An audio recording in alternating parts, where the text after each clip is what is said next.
চৈত্র মাস শেষ হতে চলেছে। আসছে বাংলার নববর্ষ, অর্থাৎ বৈশাখ মাস।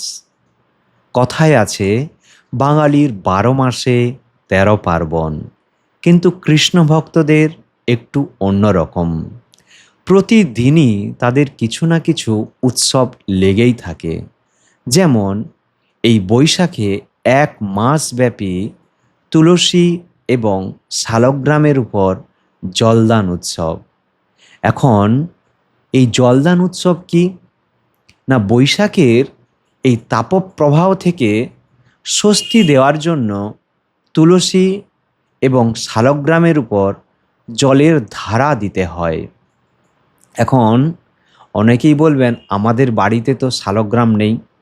শালগ্রাম নেই তো কি হয়েছে, তুলসী বৃক্ষ নিশ্চিত রূপে রয়েছে। তার উপর জলের ধারা ১ মাস ব্যাপী দিতে হয়। এখন এটি কতটা প্রয়োজনীয় একটি লীলার মাধ্যমে তা আমরা খুব সহজেই উপলব্ধি করতে পারব। আসুন শ্রবণ করি। মায়াপুরে নৃসিংহদেব প্রথম যখন আসেন, তার প্রধান পুরোহিত ছিলেন শ্রীপাদ পঙ্কজাঙ্ঘ্রি প্রভু। অনেকেই তাকে চেনেন। ৫ বছর আগে উনি ইহলোক ত্যাগ করে চলে গিয়েছেন। তৎকালীন সময়কার মায়াপুরের পরিচালক মণ্ডলী তাকে বলছেন কিছু ডিজেল আনতে। কখন বলছেন? তিনি স্বপ্নে দেখছেন। মনে রাখবেন, তিনি ঘুমন্ত অবস্থায় স্বপ্নে এটি দেখছেন যে মায়াপুরের পরিচালক মণ্ডলী তাকে নির্দেশ দিয়েছেন যে কিছু লিটার ডিজেল আনতে হবে। তিনি কোনো রকম প্রশ্ন না করেই কিছু ডিজেল এনে বললেন যে আপনারা ঊর্ধ্বতন কর্তৃপক্ষ, সুতরাং আমার আপনাদের কাছে কোনো রকম প্রশ্ন নেই, কিন্তু ডিজেল দিয়ে কি করবেন সেটি আপনারাই করুন, আমি এর মধ্যে নেই। তখন ঊর্ধ্বতন কর্তৃপক্ষ জানালো যে আমরা এটা দিয়ে যজ্ঞ করব এবং সেই যজ্ঞে নৃসিংহদেবকে আহুতি দেব। পঙ্কজাঙ্ঘ্রি প্রভু কথাটি শুনেই অবাক হয়ে গেলেন। তিনি কোনো রকম কর্ণপাত না করেই চলে গেলেন। খানিকক্ষণ বাদে তিনি ফিরে এসে দেখলেন যে নৃসিংহদেব পুড়ে ছাই, কেবলমাত্র চরণ দুখানি বাকি রয়েছে।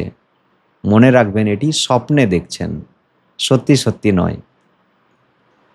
স্বপ্নে এটি দেখার পর তার দাদা অর্থাৎ জননীবাস প্রভু, যিনি এখনও আমাদের মধ্যে বর্তমান রয়েছেন, মায়াপুরের প্রধান পুরোহিত, তাকে গিয়ে তিনি জানালেন যে স্বপ্নে আমি এই রকম একটি দৃশ্য দেখলাম।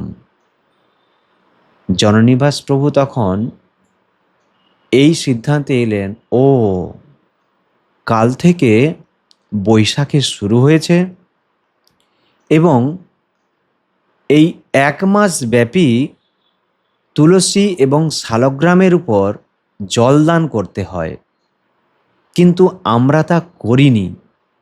সেই কারণে নৃসিংহদেব আমাদেরকে এই স্বপ্নের মাধ্যমে জানিয়ে দিলেন যাতে আমরা জলদানের ব্যবস্থা অবিলম্বে করি। তারপর থেকে এই ব্যবস্থা করা হয় এবং এটা এই রকম নয় যে তখন থেকে শুরু হয়েছে, চিরাচরিত প্রথায় এ চলে আসছে। কিন্তু মায়াপুরে যেহেতু সেই সময় নতুন নতুন সমস্ত কি বলা যায়, পূজা অর্চন পদ্ধতি এগুলো শুরু হচ্ছিল, শুরুর দিনে সব কিছু পরিকাঠামো ছিল না, সব কিছু নীতি নিয়ম মনে রাখাও সম্ভব হয় না সব সময়। তো সেই অবস্থায় ভগবান নৃসিংহদেব জানিয়ে দিয়েছিলেন যে তুলসী এবং শালগ্রামের উপর জলদান করা কতখানি গুরুত্বপূর্ণ।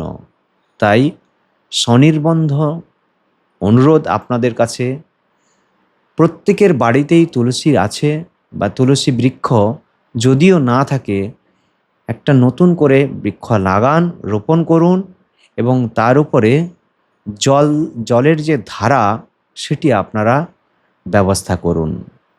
এটি খুবই ভক্তিতে সাহায্য করবে। ভক্তি লাভের জন্য তুলসী দেবী হচ্ছেন ভক্তি দেবী। তার কৃপা আশীর্বাদ ছাড়া কোনোভাবেই আমরা ভক্তিতে প্রগতি করা সম্ভব নয়। অতএব কোনো রকম উপেক্ষা না করেই ভক্তি দেবী বা তুলসী মহারানীর যদি কৃপা আশীর্বাদ লাভ করতে চান, তাহলে বৈশাখের প্রথম দিন থেকেই জলের ধারা দিতে শুরু করুন। হরে কৃষ্ণ।